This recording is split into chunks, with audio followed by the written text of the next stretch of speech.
Mukunda jewellery first ever factory outlet jubilee hills branch త్వరలో ప్రారంభం.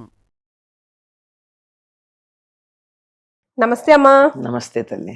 వైకుంఠ ఏకాదశి, వైకుంఠ ద్వారం తెలిసిన వేళ అసలు విష్ణు ఆలయాలు అయితే బారులుగా లైన్లు కనిపిస్తా ఉంటాయి. వైకుంఠ ఏకాదశి రోజు ముఖ్యంగా మనం చేయవలసింది ఏంటి?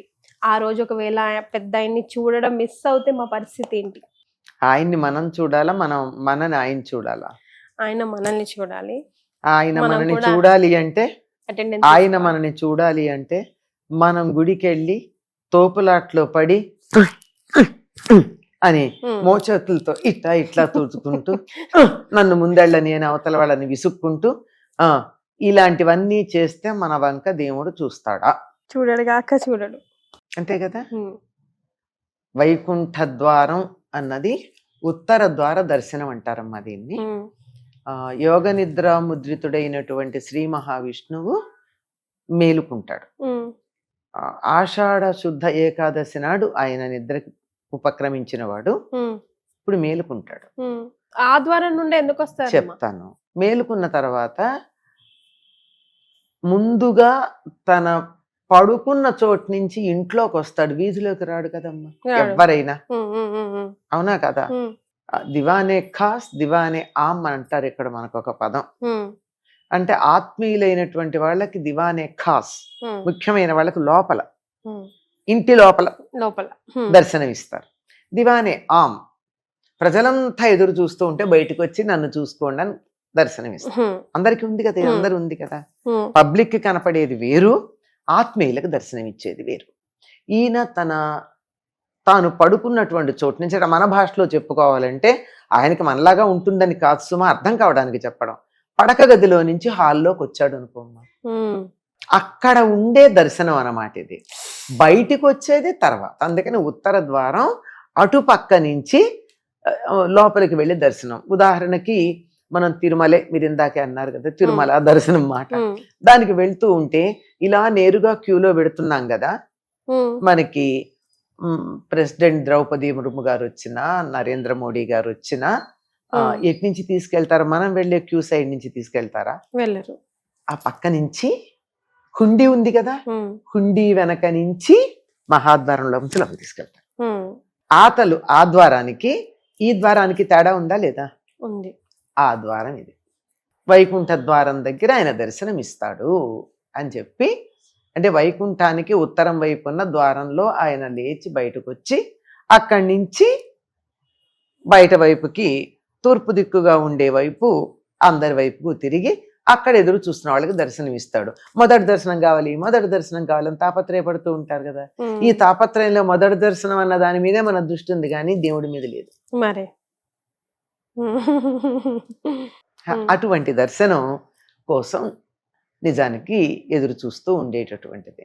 దీన్ని తెల్లవారుజామున లేస్తాడు ఎవరైనా సరే, సంప్రదాయం తెలిసిన వాళ్ళు, ఆరోగ్యం కావాలనుకున్నటువంటి వాళ్ళు, పద్ధతిగా జీవించాలనుకునేటటువంటి వాళ్ళు 4-4:30కి నిద్రలేస్తారు కదా. మహావిష్ణువు కూడా అలాగే లేస్తాడని అనుకుంటే అది ఆయనకి తెల్లవారుజాము. ఆయన లేచి కొద్దిగా కార్తీక మాసంలో ఉన్న ఏకాదశి నాడు లేస్తాడు. ఆయన బయటకు వచ్చేటప్పటికి మార్గశిర మాసం అవుతుంది. ఎందుకంటే మనకి వాళ్ళకి కాలపు లెక్కల్లో తేడా ఉన్నాయని చెప్పుకున్నాం కదా. అలా వచ్చినప్పుడు మొదటి దర్శనం కోసం తాపత్రయపడేటటువంటిదే ఇది వైకుంఠ ద్వార దర్శనం.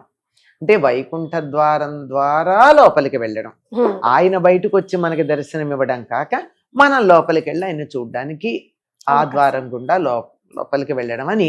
అంటే నేను మామూలు భాష అర్థం కావడానికి చెప్పాను.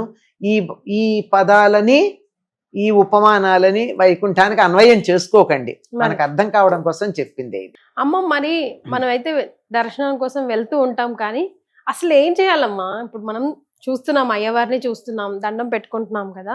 అప్పుడు మన కోరికలు లెక్క పెట్టుకోవాలా, లేకపోతే ఆయన్ని చూస్తూ ఉండాలా? కొంతమంది ఇట్లా కళ్ళు మూసుకొని మొక్కుతూ ఉంటాం. అసలు వాట్ ఎగ్జాక్ట్లీ మనం ఇప్పుడనే కాదు, ఎప్పుడైనా గుడికి వెళ్ళినప్పుడు దానికి ఇంకో ప్రాధాన్యం ఉంది, అది కూడా చెప్పేసాక మీకు విషయం చెప్తాను. ఆయనకి ఆ మొదటి దర్శనం కోసం మనం ఎలా తాపత్రయపడతామో గుడికి వెళ్ళాలని, అలాగే దేవతలందరూ అక్కడ ఉంటారు. కనుక ఆ సమయంలో మనం విష్ణువుని దర్శించుకుంటే 3,000,000 దేవతల్ని చూసినట్టు అవుతుంది. అక్కడికో దండం పెడితే అందరికీ దండం పెట్టినట్టు అవుతుంది కదా. ముక్కోటి ఏకాదశి ముక్కోటి. అంటే ముక్కోటి దేవతలు అక్కడ ఉంటారు అని అర్థం. అంటే మనం కూడా ఏదో పావలా పెట్టుబడి పెట్టి 10,000 రావాలని ఆశపడే వాళ్ళం కదా. ఒక నమస్కారం పెట్టి అందరి దేవతలకి పెడుతుందని ఆశతో పెడుతున్నాం. ఆ రోజు ఏం చేయాలి, దేవాలయానికి మన గ్రామాల్లో లేదా మన కాలనీలో ఉండే చిన్న దేవాలయంలో ఎక్కువ రద్దీ లేని చోట అయితే తెల్లవారుదామున ఆయనకి తాను ఎలా తెల్లవారుదామున లేస్తే ఇష్టమో లేస్తాడో మనం అట్లా చేస్తే ఇష్టం గనక 4-4:30 ప్రాంతాలకు స్నానం చేసి దర్శనం చేసుకోవడానికి వెడితే బాగుంటుంది.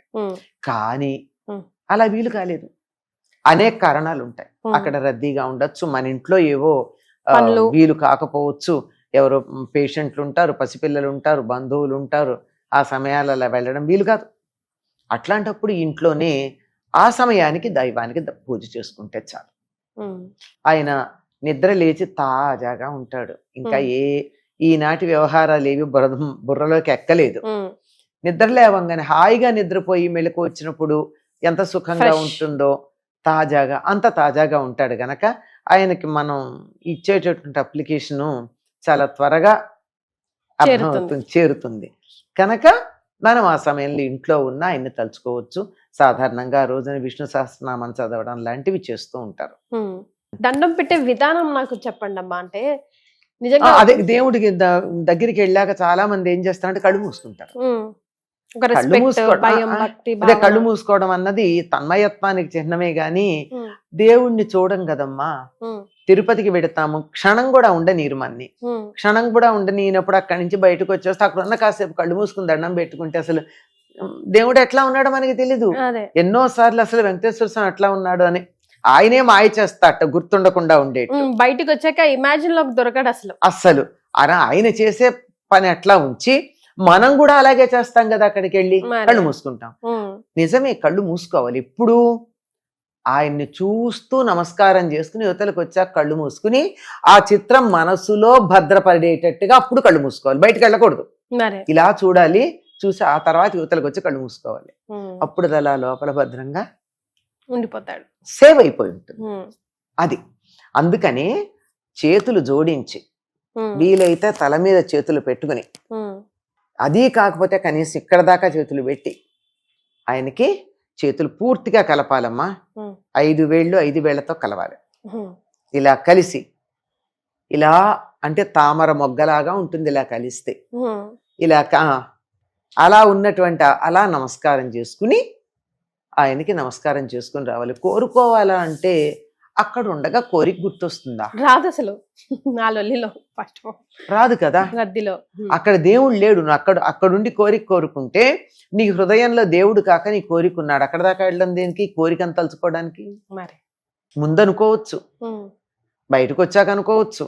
అక్కడ ఉండగా మాత్రం స్వామినే తలుచుకుంటూ ఏ దైవం అయితే ఆ దైవం, వెంకటేశ్వరుడు కావచ్చు, రాముడు కావచ్చు, కృష్ణుడు కావచ్చు, అమ్మవారు కావచ్చు, ఎవరైనా సరే వాళ్ళనే మన హృదయంలో కన్నుల ద్వారా గ్రహించి మనసులో చిత్రాన్ని నిక్షిప్తం చేసుకుంటూ హృదయంలో ధ్యానం చేస్తూ చేతులు జోడించి నమస్కారం చేయాలంతే. ఇది పర్ఫెక్ట్, ఇది పద్ధతి. సో ఇక్కడ నుండి మనం కూడా ఇవన్నీ తూచా తప్పకుండా పాటించే ప్రయత్నం చేద్దాం. చాలా సంతోషం అమ్మా, ధన్యవాదాలు.